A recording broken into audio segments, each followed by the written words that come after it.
How's everyone doing today? Hope you're doing well, and I hope you're having a great day.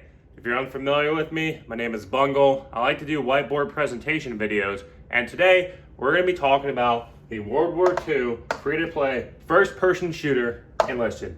Now you may be asking yourself, if you're new to my channel, Bungle, what is Enlisted? Well, Enlisted is a great alternative to AAA games out there right now, such as Battlefield 5, which focuses on World War II. If you want a game with kind of arcadey elements, but historical authenticity and historical accuracy, Enlisted is the way to go. Now, I did a video the other day talking about the D-Day event. If you're unfamiliar with the D-Day event, or you're new to this channel and haven't watched that video, check it out. I'll have it listed in the description down below.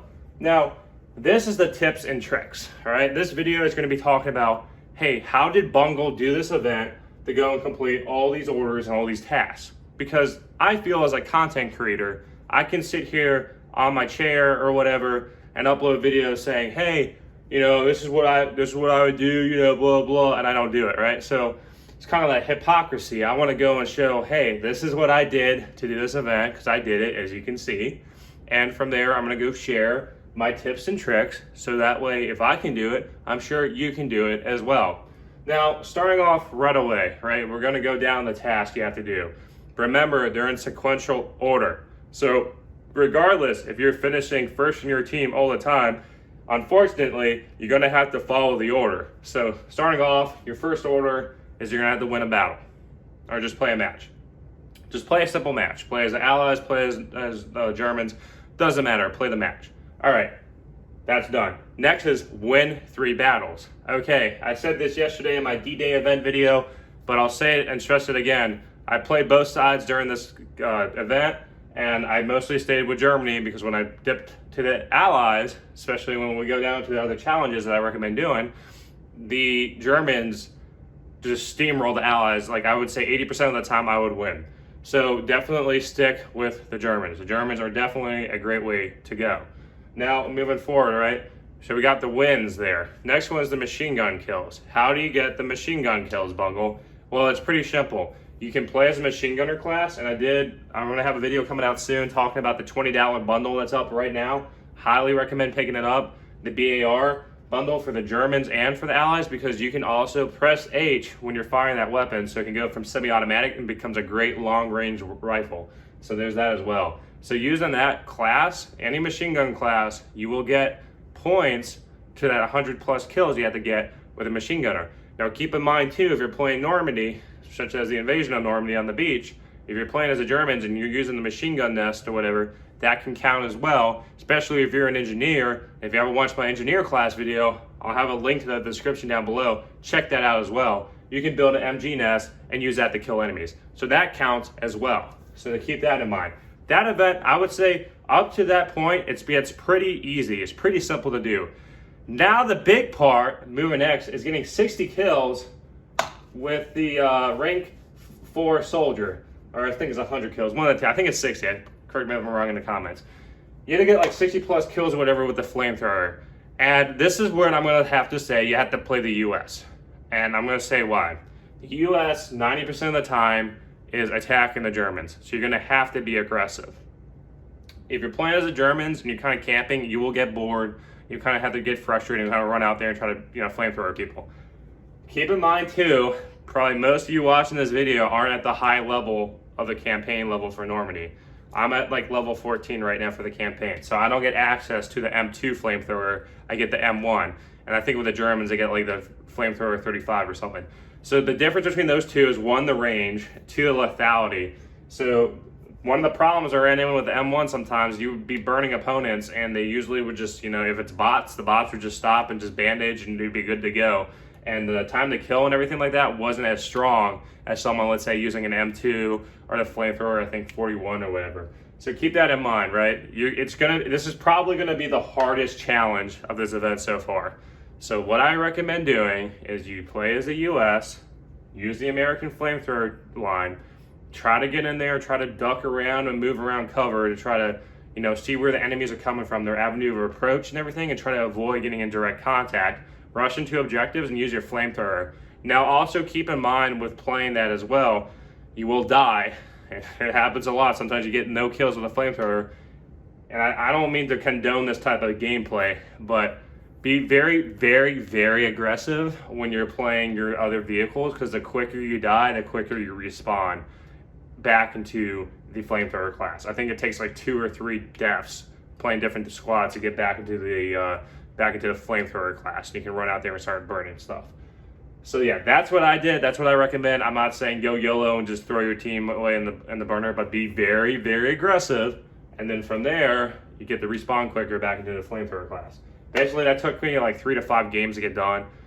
Frustrating, definitely a frustrating task. I wish they kind of knocked it down to like 30, because that would kind of be reasonable in my opinion, but 60 is kind of hard. All right, last place, get first place 7 times. All right, so this is probably gonna be either a struggle bus for some players out in the game, but I'm gonna give you some free chicken.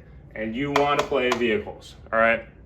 I'll have my lineup listed in this video, or shown in the video, kind of what I use to get first place. And this will get me first place 90% of the time.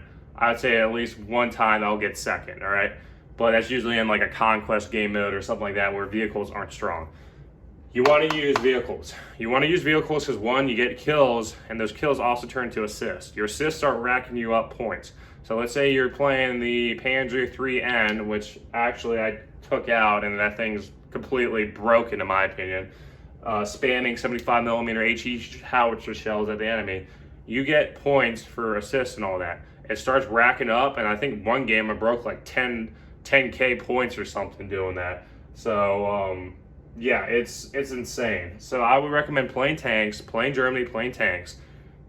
Stuff's on sale right now too, all right? If you're really investing in Enlisted or you really like it, I'm not saying go take your mom's credit card out and start swiping it on everything.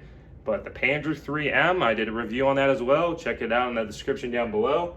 If you play that, and you play, let's say, a Puma or the Panzer 3N, you'll do fine. Trust me. You will definitely get up in the first place. Just play vehicles. Whatever you do, play vehicles. And sometimes you're going to run into the point where you die, you know, one vehicle and the other, so you're going to have to wait, take one squad out, then respawn back in the vehicle, so keep that in mind. But what I did is I did, you know, Panzer 3N, because the Panzer 3N is ridiculous with a 75mm howitzer. The Puma, the rank 2, is good with its 50mm gun, can still do the same thing, but the Panzer 3N is just ridiculous, it's insane. And then taking it out with my Panzer 3M, with that premium version, you know, 50mm, same thing, still gonna take out enemies. And then if I somehow got killed between those two and there was a, you know, a gap in respawn, I would take out the German BAR class and I'll go out there and start killing things with it. So that's pretty much my recommendations. Like I said, I'll have the squad, you know, suggestions listed there, but I'm telling you, like the 3 key free chicken to doing well, there's literally those 2 tank classes, and then throw in a squad you feel comfortable in. Definitely pack your squads as much as you can with how many squads you can take out in the battle, because for whatever reason, I think if you start off with like 4 squads, the game's kind of limited in like how you respond. So if you have more squads in your lineup when you take it out into combat, you kind of control which squad you get to respawn in. So it's kind of weird how that works, but that's kind of how the mechanics are in Enlisted. So, but basically, now we're reaching this point in the video. Basically, what you need to take away is you need to play Germany for most of these. Only play US when you're doing a flamethrower, because US is always attacking. But I hope these tips and tricks helped you out. This is my experience, what I did. Like I said, as a content creator, it's definitely important to kind of preach what I do. So I did this event. I'm recommending this is what I did. Hopefully this works out for you. Other than that, please comment down below. Let me know how this event's going for you. If you're getting a little stressed out, a little worried about this. I managed to knock this out last night, but like I said, I grinded it out. Insane. But another free chicken too. Player skill definitely changes around. If you, let's say you're playing, I'm going to use Eastern time for example. So if you're playing like 2300 Eastern time till like even like 04 Eastern time, that time block, the player base isn't that strong. So, you know, maybe if you want to stay up a little bit and do that, that's also an incentive. So yeah, basically you gotta have the gauge. Usually if you're playing around like let's say 2000 Eastern time, and you're playing around that, it's gonna be sweaty matches, or not sweaty, but more difficult than if you're playing later in the evening. So that's also a tips and tricks for that as well. But other than that, I hope you all have a great day. Comment down below to see how this is going. If you got suggestions for other videos, comment down below. Other than that, I hope you all have a great day. Take care.